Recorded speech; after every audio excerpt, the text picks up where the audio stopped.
मी आपल्याशी आता फक्त एक 5-6 मिनिटं बोलण्यासाठी आलोय आणि मला आज मला पत्रकारांचे मला फोन आले, त्याच्यावर त्यांनी मी याच्यावरती प्रतिक्रिया द्यावी म्हणून मला सांगण्यात आलं. त्याच्यामुळे मी एक 5 मिनिटं आपल्याशी हा विषय बोलणार आहे आणि संपणार आहे.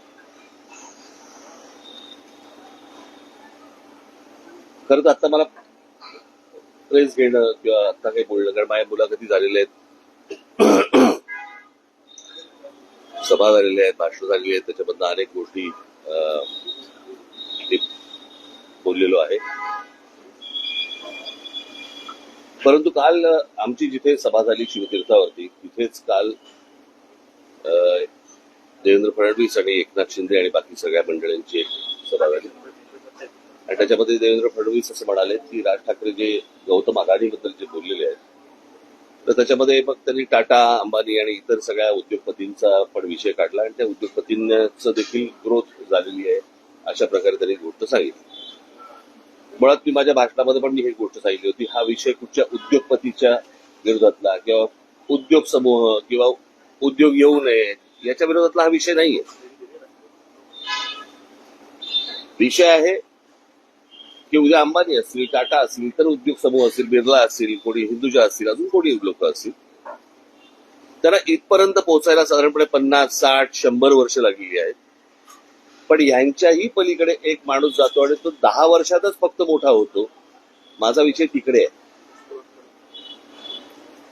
म्हणजे उद्या तुमचं सिमेंट पासून, स्टील पासून, पोर्ट्स पासून, एअरपोर्ट पासून, विजेपासून या सगळ्या गोष्टींची मोनोपॉली ज्या वेळेला एका माणसाकडे यायला लागते, त्यावेळेला एखादा माणूस हा या देशाला वेठीस धरू शकतो आणि त्याला सगळ्या गोष्टी पुरवणारं हे केंद्र सरकार ज्या वेळेला असतं आणि त्यांना ज्या वेळेला केंद्राकडनं ज्या वेळेला पूर्णपणे एक रेड कार्पेट असतं आणि कुठेही जा आणि काही करा.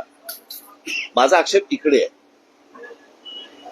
उद्या उद्योगधंदे वाढले, उद्योगपती वाढले, उद्योग आल्यानंतर इथे रोजगार निर्माण होतो. रोजगार निर्माण झाल्यावरती बाबा घरं उभी राहतात, मुलं मुली उभी राहतात, त्यांना नोकऱ्या मिळतात, त्यांचे संसार उभे राहतात. त्याच्यामुळे उद्योगाला विरोध आहे वगैरे हे असल्या मूर्खपणा माझा बोलण्यातनं नव्हता आणि नाही आणि येणारही नाही कधी. परंतु एक गोष्ट मला आपल्याला नमूद करू इच्छितो मी आपल्या समोर की या सगळ्या याच्यामध्ये अंबानी घ्या, टाटा घ्या, अजून कोणी उद्योगपती घ्या, बिर्ला घ्या, कोणी यांची एम्पायर स्वतः उभी केलेली आहे. यांचे उद्योग स्वतः उभे केलेले आहेत. म्हणजे आज जर समजा तुम्ही विमानतळ ही एक जर समजा गोष्ट बघितली तर 7 का 8 विमानतळ आज गौतम अदानींना देण्यात आलेली आहेत केंद्र सरकारकडनं आणि त्यातलं फक्त एक नवी मुंबईचं विमानतळ सोडलं तर एकही विमानतळ हे गौतम अदानींनी बांधलेलं नाही. ही दुसऱ्यांनी बांधलेली, दुसरे चालवत असलेली किंवा केंद्र सरकारच्या हातात असलेली ही सगळी विमानतळं आहेत. त्याच्यामुळे एक विमानतळ सोडलं तर दुसरं कोणतंही विमानतळ हे गौतम अदानींनी उभं केलेलं नाही.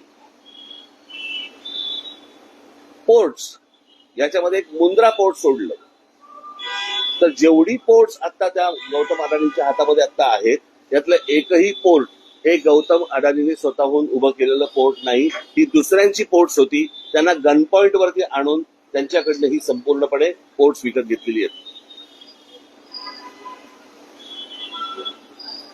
ज्या व्यवसायामध्ये गौतम अदानी कधीही नव्हते तो सिमेंटचा व्यवसाय, ज्याच्यामध्ये ते कधीही नव्हते, याच्यामध्ये ते अल्ट्राटेक आणि अंबुजा आणि इतर ज्या काही कंपन्या आहेत या विकत घेऊन हा माणूस आज या क्षणाला 2 नंबरला सिमेंटच्या व्यवसायामध्ये गेलेला आहे.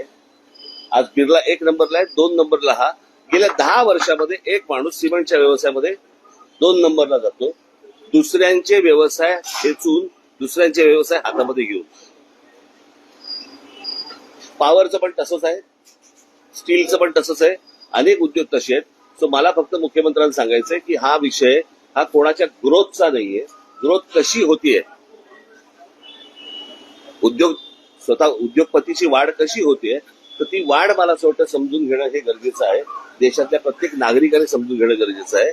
उद्या हा एकच माणूस या देशाला वेठीस धरू शकतो याचं उत्तम उदाहरण जर समजा आता आपल्याला बघायचं असेल तर जे या देशामध्ये आता इंडिगोने केलं, संपूर्ण सगळा देश अख्खा स्टँड स्टिलवरती आणला आणि सगळी विमानतळ ज्यावेळेला आज बंद झाली, 65% आज हवाई वाहतूक ही एकट्या इंडिगोकडे देण्यात आली आणि त्याच्यातनं एका एअरलाईनने व्यवसाय बंद केल्यानंतर किंवा ठप्प केल्यानंतर देशाचे काय हाल होतात हे आपण पाहिले.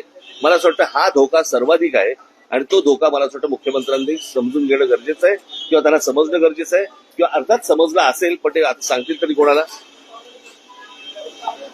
तर ही गोष्ट प्रामुख्याने मला असं वाटतं की लोकांसमोर जाणं गरजेचं होतं.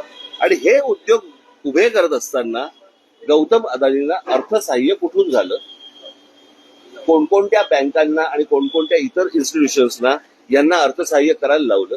उद्या जर अशा प्रकारचं जर उद्या गोष्टी कोलॅप्स झाल्या तर नोकऱ्या जातील, देश बर्बाद होईल आणि हा एक दिवस देश ठप्प होईल. माझा सांगण्याचा उद्देश हाच होता. आणि एक ते टूल वापरून ज्यावेळेला महाराष्ट्रामधली शहरं ज्यावेळेला काबीज करायला जेव्हा तुम्ही जाता, तो धोका मला असं वाटतं महाराष्ट्रासाठी खूप मोठा आहे. त्यावरतीचं माझं भाष्य होतं, हे मला तुम्हाला फक्त सांगायचं.